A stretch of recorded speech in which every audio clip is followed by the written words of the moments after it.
초등 중등반으로 다시 돌아간다면 이것만은 꼭 시킬 거예요. 딱 이것만 하시면 고등 때 포텐이. 안녕하세요, 드림맘입니다. 아이를 다 키우고 보니까 잘했다는 부분도 있지만 후회되는 부분도 참 많더라고요. 그래서 이전에 관련된 영상을 올렸는데 너무 공감된다는 말씀도 많이 해주시고 또 더 추가적으로 올려주셨으면 하는 요청이 많으셔서 다시 만들게 되었는데요. 이제 대학을 보내고 보니까 정말 이건 잘했다 하는 것도 있고 어떤 점은 아쉽다, 후회된다는 점도 있어서 딱 5가지로 정리해서 핵심만 알려드리면서 보시고 필요하신 부분은 이제 적용해 보시고요. 자녀에게 꼭 도움이 되셨으면 좋겠어요. 이제 본론으로 들어가서 이제 아이 공부를 정말 효율적으로 시키고 싶다 한다면 가장 첫 번째로 하셔야 하는 게 입시 흐름을 먼저 파악하기예요. 이 부분이 진짜 중요한 게 입시가 요하는 방향을 이제 파악을 하고 공부를 해야 뭐 유명 학원이나 또 잘하는 옆집 엄마의 말을 듣고서 그쪽 방향으로 막 가는 경우 정말 많잖아요. 이제 저도 그런 적이 있거든요. 이게 아차 하고 나중에 방향을 틀어서 아이 입시 방향에 맞춰서 재세팅을 했었는데요. 이게 왜 문제냐면 시간과 돈도 많이 들지만 또 열심히 했는데 실제 중고등 가서 내신 수능도 동떨어진 공부를 했구나 깨닫고는 땅치고 후회하는 그런 경우도 생기게 되는 거죠. 아이가 이제 내신과 수능을 대비할지 또는 국제학교와 해외대를 갈지에 따라서 영어와 수학은 확연히 준비법이 다르거든요. 예를 들어서 영어를 대체 빅3라고 불리는 그런 학원을 다니기 위해서 이제 따로 과외를 붙여가지고 공부를 해서 리턴이 친구들이 많이 다니는 그런 탑3 학원에 합격을 하잖아요. 그리고 나면 또 방대한 숙제와 또 수업이 감당이 안 돼서 엄청난 시간과 돈을 쏟아붓게 되는데요. 정작 그 과정은 국제학교나 외고 또 해외고를 갈 친구들에게 해외대를 갈 친구들에게 적합한 프로그램이어서 국내 고등 내신이나 수능의 방향과는 또 다른 거예요. 그래서 입시 흐름을 간과하고 잘하는 아이들을 다니는 그런 학원을 아이가 쫓아다니게 된다면 엄청난 실수를 하게 되는 거죠. 수학도 그런 경우가 너무 많아요. 그래서 정말 무작정 잘하는 아이가 뭘 한다고 해서 그걸 따라갈 게 아니라 내 아이가 갈 대학을 파악을 하고 기출 문제로 성향도 알고 전략을 짜야만 결국 고등 가서 빛을 발하는 거예요. 이제 이걸 모르고 무작정 열심히 하면 초, 중등 때는 잘하다가 고등 때 성적이 하락하는 경우 바로 이런 경우인 거죠. 그래서 먼저 입시 흐름을 알고 딱 맞게 공부 로드맵을 짜셔야 아이도 부모님도 실수를 줄이고 아이가 이제 고등 가서 엄청난 저력을 발휘할 수 있다는 점, 이 점을 기억해 두세요. 이제 두 번째로 중요한 거는요. 초중등 때 자신만의 공부법을 찾는 데 집중하기예요. 이게 이제 공부를 잘하기 위해서는 뭐 일타 강사 또는 롤 모델, 선배들의 그런 어떤 조언들을 들어보면서 얘기를 해보는 거, 얘기를 나눠보는 거 정말 좋은 방법이죠. 근데 이게 딱 정답이라고 할 수가 없는 게 공부 고수들이 공부법 다 똑같지가 않잖아요. 그래서 아이들이 초, 중등 때 다양한 공부법을 시도해 보면서 자신에게 맞는 걸 찾아야 성적이 오르는 방법을 스스로 터득을 해야 하는데요. 어떤 친구는 스터디 커피에 가서 공부하는 게 집중이 잘 된다. 어떤 친구는 집에서 중얼중얼 소리를 해서 말하는 게 공부하는 게 공부가 도움이 된다. 또 어떤 친구는 노트에 요약 정리를 하면서 암기하는 친구들이 도움이 된다고도 하고 어떤 친구는 책의 틀린 부분만 이렇게 압축 정리해서 단권화해서 자기 걸로 오롯이 만든다. 이러는 친구들도 있잖아요. 아들은 이제 수학 공부법을 자신에게 딱 맞는 방법을 찾고 나서는요, 고민한 적이 거의 없었어요. 그만큼 이제 성적 올리는 자신만의 공부법이 중요하다는 건데요. 이렇게 이제 자신에게 맞는 공부법을 찾아가다가 공부 습관도 자연스럽게 잡히고 흥미도 생기고 성적이 덤으로 오르는 거죠. 한마디로 공부머리가 생기는 건데 이게 초, 중등 때 찾아야 하는 이유가 고등 때에는 이것저것 시도할 시간이 없는 거예요. 이제 왜 고등 올라가자마자요. 한 달 반 후에 뭐 시험을 보고 수행평가도 하고 그러다가 방학이 되고 그러면 어떡하지? 라고 불안해 하시라는 게 아니라 그렇다고 초등 저학 때부터 너무 달리면 진짜 중요한 고등 때 질려서 공부를 안 하게 되는 경우 많잖아요.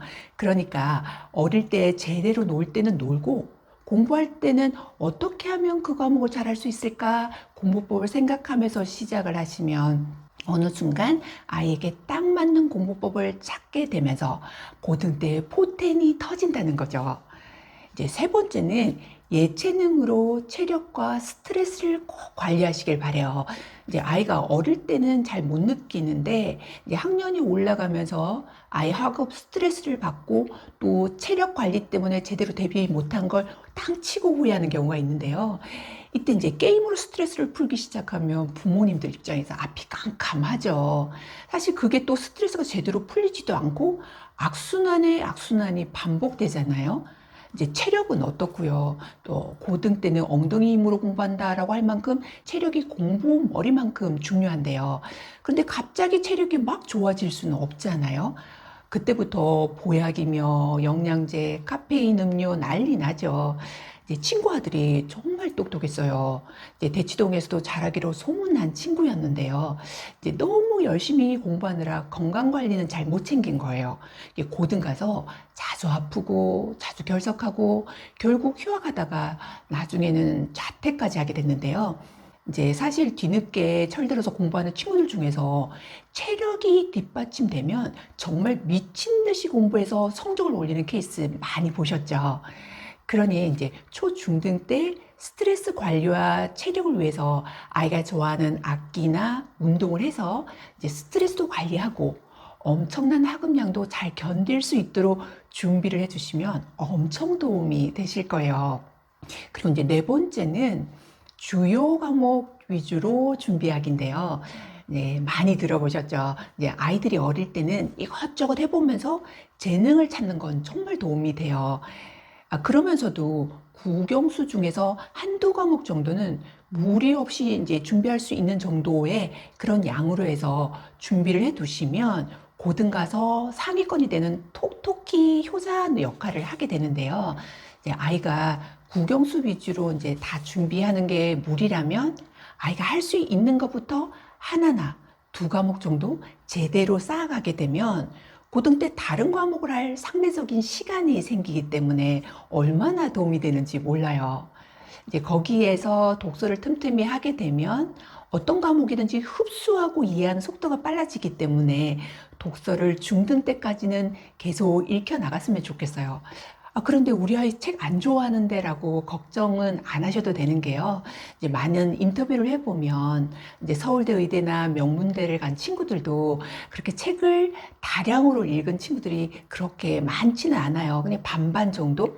대신에 뭐 수학을 거의 선행을 해둔 상태라던가 아니면 영어가 또 잘 되어 있다던가 이렇게 해서 뭐 부족했던 고3까지 국어 시간을 이제 좀 더 많이 투자를 해서 최상위권으로 된 케이스들도 많거든요. 그러니까 모든 걸 완벽하게 다 준비하겠다라는 부분은 좋기는 하지만 그렇지 않은 케이스도 많으니 한두 과목만이라도 준비를 해 두시면 충분히 희망하는 대학을 갈 수 있다는 거, 그래서 용기를 내셨으면 좋겠어요.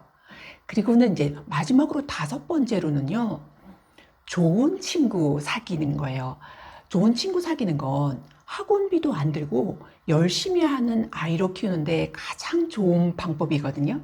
얼마나 중요하면 삼성 이근희 회장께서 아들, 즉 이제 이재용 회장을 위해서 공부 잘하는 친구를 함께 붙여줬다는 유명한 일화가 있잖아요. 이게 진짜 찐인 게 제 아들도 공부를 열심히 한 게 제가 잘 도와줘서 또 아이가 열심히 해서라고 착각한 적이 있어요. 그런데 아들이 주위에 좋은 친구들 역량이 컸다는 걸 뒤늦게 깨닫게 됐는데요. 이제 정말 실수한 게 재밌게 놀라고 이제 중1 때 공부 좀 안 하더라도 재밌는 친구를 소개한 적이 있어요. 근데 사춘기와 맞물려서 그 친구랑 재밌게 놀고 게임도 하고 제가 교육에 자신 있다고 완전히 자만하고 엄청난 실수를 한 거죠. 그 이후로 수습하는데 많은 시간이 걸렸어요. 엄청 힘들더라고요. 이제 결국 아이와 제가 열심히 노력한 것뿐만 아니라 이제 주변에 열공하는 좋은 친구들 덕분에 잘한 것도 컸다는 걸 깨닫게 됐는데요. 뭐 주변 환경에 전혀 흔들리지 않고 또 아이가 열심히 하는 경우도 있지만 대부분의 아이들은 환경과 친구의 영향을 받을 뿐만 아니라 이렇게 되면 학문을 많이 다니지 않아도 공부하라 잔소리하지 않아도 열심히 하게 되는 거예요. 근데 결국 시간과 돈도 없는 거죠. 그래서 어릴 때부터 좋은 친구, 열심히 하는 친구를 사귀는데 신경을 쓰셨으면 좋겠어요. 아, 속물 아니야? 그렇게 생각하실 수도 있는데요. 저도 한 번 실수하고 보니까 되돌리는데 마음고생을 너무 많이 하더라고요. 그리고 또 좋은 친구들을 사귀고 보니까 성장해서 사회에서도 만나서 더불어 열심히 살게 되는 걸 보면서 친구들이 진짜 중요하다라는 생각이 들었어요. 이렇게 초중등반으로 다시 돌아간다면 꼭 지킬 5가지에 대해서 얘기해 봤는데요. 노력하는 만큼 아이와 부모님이 함께 성장하는 건 분명한 것 같아요. 이제 이것만 준비해 주셔도요, 고등 가서 분명 잘했다 뿌듯해 하실걸요. 오늘의 영상이 여러분 자녀 교육에 도움이 되셨기를 바라고요. 드림마음 다음 시간에 또 더 좋은 영상으로 찾아올게요. 감사합니다.